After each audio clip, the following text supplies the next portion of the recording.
diretamente dos estúdios Adailton Tibúcio Pictures.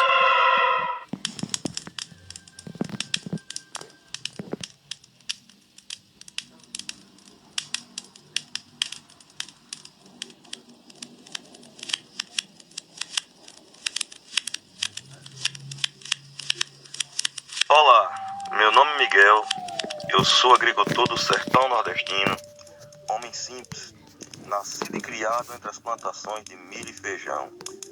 Minha vida é modesta, cercado pelo calor escaldante e pela poeira do sertão. Eu gosto de acordar cedo, sentir o cheiro do café fresco e ver o sol nascer no horizonte. Tenho 58 anos e, apesar das dificuldades, sou feliz com o que tenho. Eu tenho uma esposa amorosa, Maria, e um filho, João. Minha vida é modesta, de muito trabalho, mas sou grato pelo pouco que tenho. Essa história aconteceu em um dia que jamais esquecerei. Eu tinha acabado de vender uma boa colheita de café. Na época as coisas andavam difíceis, especialmente para mim. A fazenda passava por uma fase ruim, as coisas apertadas, mal conseguia manter tudo funcionando. E quando as coisas estão assim, sabe, né? A gente mal dorme à noite. Mas graças a Deus, aquela venda tinha sido excelente. Eu estava tão feliz naquele dia que decidi ir até um boteco da cidade comemorar com alguns amigos. Maria não gostava muito dessas saídas, nem que eu chegasse tarde em casa.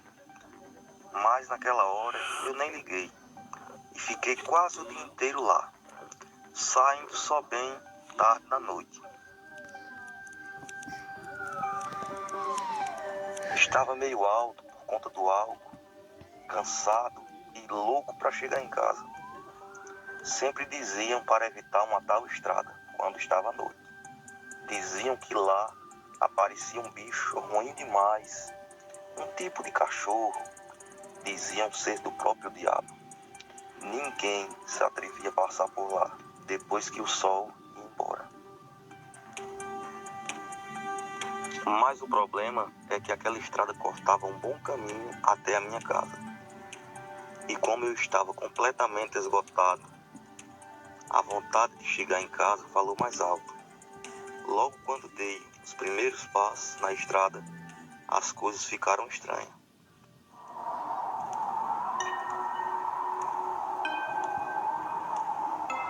Era uma noite de lua cheia, que brilhava firme no céu e iluminava meu caminho de terra batida e poeira. Naquela noite estava ventando bastante e eu não sei porquê. Tive um pressentimento ruim. Como se alguém estivesse me observando. Não sei. Era um tipo de peso no peito, mas atribuí tudo isso ao cansaço e à bebida. Contudo, ainda assim, eu me sentia sendo observado. Fiquei olhando ao redor, para o mato, olhei mais à frente, não vi nada. O silêncio era absoluto. Continuei andando, até com um pouco de frio, mas não sei. A cada passo, eu ficava com mais medo. Ainda pensei em dar meia volta e ir pela outra estrada, mas já estava tarde. Eu estava cansado e me forcei a suportar tudo isso, já que não iria demorar muito.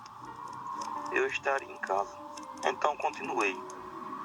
Mas passando alguns poucos minutos, simplesmente, do nada, veio um sopro forte de vento. A estrada ficou completamente empoeirada. Eu não conseguia ver mais nada na minha frente e meus olhos chegaram a arder. Foi aí que tudo ficou mais estranho ainda.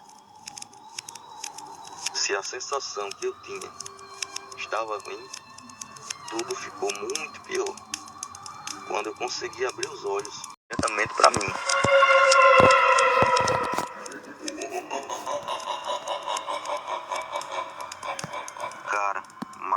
enorme mesmo, em 4 patas que batia bem no meio do meu peito. Ele era magro, com um aspecto meio abatido, com os pelos sujos e meio embaraçado. Seco, mas o pior eram seus olhos. Eles eram vermelhos e com muita raiva.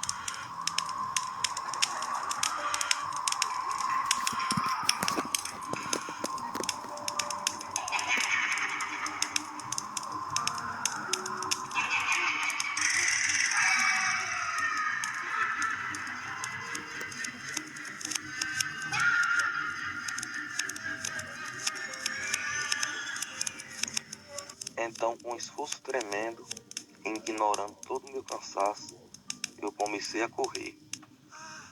Mas na hora eu nem olhei para trás, só consegui ouvir os passos pesados daquele bicho trotando atrás de mim e rosnando muito. Certamente estava diminuindo a distância entre a gente.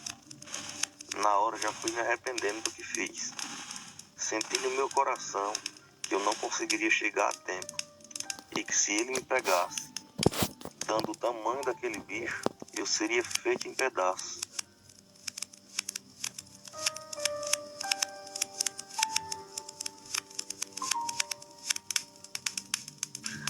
Sei lá, era um olhar profundo. Eu tremi dos pés à cabeça. Eu fiquei completamente aterrorizado. Não sabia bem o que fazer. Pensei em dar meia volta, mas quando fiz isso, o bicho começou a rosnar e mostrar seus dentes. Eu me desesperei, mas tentei manter a calma. Então tomei coragem e continuei andando. Mas para minha desgraça, o bicho começou a me seguir. Eu sabia que precisava continuar andando e tentando não mostrar fraqueza. Mas a presença daquele cão era aterradora. Cada passo meu era seguido de perto por seus olhos vermelhos brilhantes. E o pior, ele não me atacava, só ficava me olhando. Parecia que queria me torturar. Mas se eu desse na vista de correr, ele diminuía a distância e começava a rosnar e mostrar os dentes. Minha mente estava um turbilhão. Pensei em correr, mas sabia que não tinha chance de escapar. Meus músculos estavam tensos. Eu estava meio zonzo e não teria a menor capacidade de correr tanto até chegar em casa. Eu senti um pânico profundo e avassalador tomar conta de mim. Foi então que me lembrei de uma velha capela na beira da estrada, uma construção antiga que servia de refúgio para viajantes em tempos de tempestades. Não estava longe e percebi que aquela era a única chance de escapar. Para me deixar longe do bicho, já que estava até tremendo e todo suado de medo e exausto. Quando finalmente alcancei a capela, quase caí de joelhos. Meu corpo começou a falhar, fiquei ofegante, minha cabeça girava. Mas então eu finalmente consegui ver a capela, um pouco distante ainda. Contudo, vi que não era assim, impossível.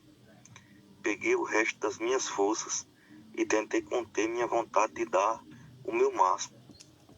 E graças a Deus consegui correr sem um bicho me alcançar. Consegui chegar bem perto da capela. Ela era de madeira, bem velha mesmo, e pequena, mas teria que servir. E já fui entrando e fechando a porta atrás de mim. O mais rápido possível consegui. Me joguei na porta tentando usar meu peso, mesmo para tentar impedir que o bicho entrasse.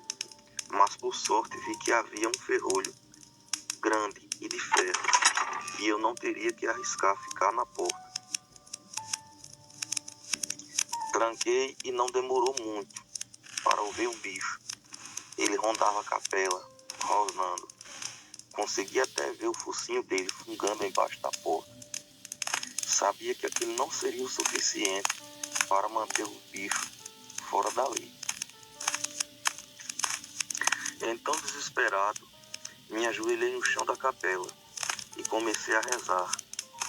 Minha voz não saía muito firme e nem muito alta, mas cada palavra era sincera. Pedi proteção e força, implorando para que aquela criatura horrível fosse embora. Enquanto isso, ouvi o barulho das garras do cão arranhando a porta, completamente louco para entrar. O tempo parecia parado. Não sei quanto tempo se passou, mas continuei rezando, completamente aterrorizado, sem ter a menor ideia do que fazer. Mas então, de uma hora para outra, quando eu não tinha mais esperança nenhuma, os barulhos simplesmente pararam. Eu parei de ouvir os rosnados e não tinha mais nenhum arranhão na porta. Quase chorei com isso. Eu estava tremendo bastante e me encostei na parede da capela para ter uma recuperação de fôlego. O silêncio tinha voltado e o meu cansaço também. Fiquei meio que cabisbaixo, completamente exausto e dormi por ali mesmo.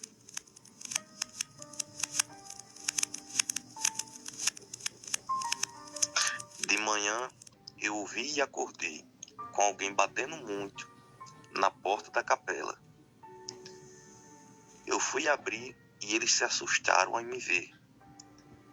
Minha aparência com certeza deveria estar péssima. Me perguntaram o que aconteceu e eu contei tudo. Ninguém duvidou de nada. Disseram que era bom. Nada de mal ter acontecido comigo. Minha experiência se tornou um aviso para que outros viajantes nunca mais passem por aquela estrada, principalmente à noite.